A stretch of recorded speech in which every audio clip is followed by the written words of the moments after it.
Okay, now we're going to do the upper arm cut. You've seen this before already. We're going to show how you can turn this into a partner exercise as well. Kat, you can go in the shade if you want. Yay! So from my bind, Kat is going to rotate her upper arm and hit the outside of my arm. Now, notice how she has carefully modeled this to hit up here, because that's the actual upper arm, right? If I were here, she wouldn't bother with that. She would come in and just nail that immediately. Pow.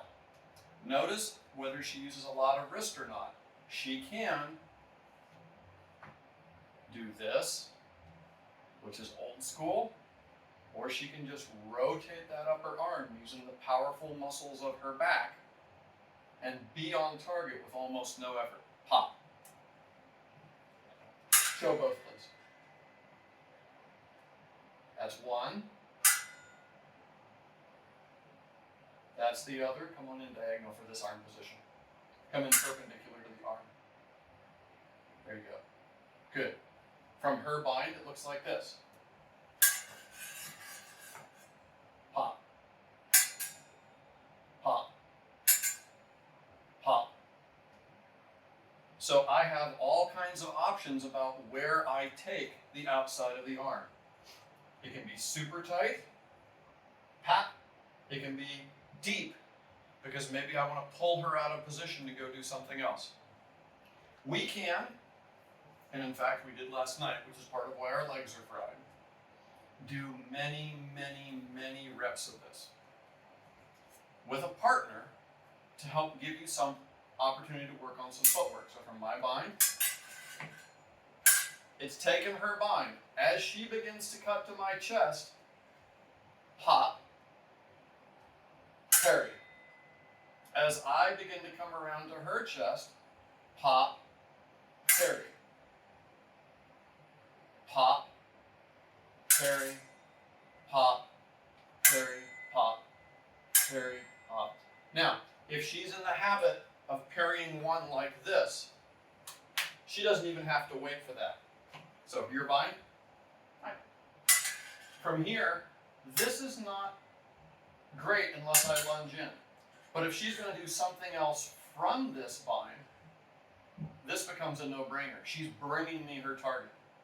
On the other hand, if I do a parry like this, look at that big old tasty forearm just hanging out in midair for her to hit.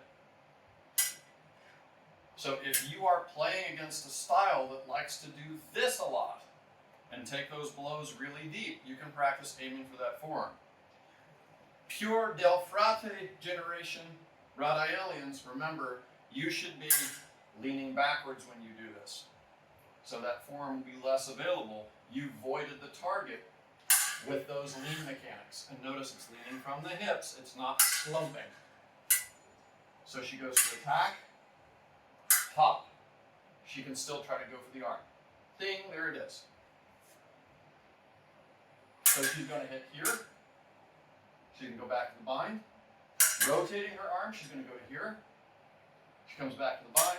She can take the outside of the arm above the elbow. And when you're practicing this at home, have a target. Even if you're doing it in the air, make it on the lunge. Even if it's a short lunge. So you get the idea that you're changing the azimuth or angle of your attack, but your body's delivering the blow. Pop. Kat, will you mind here, please?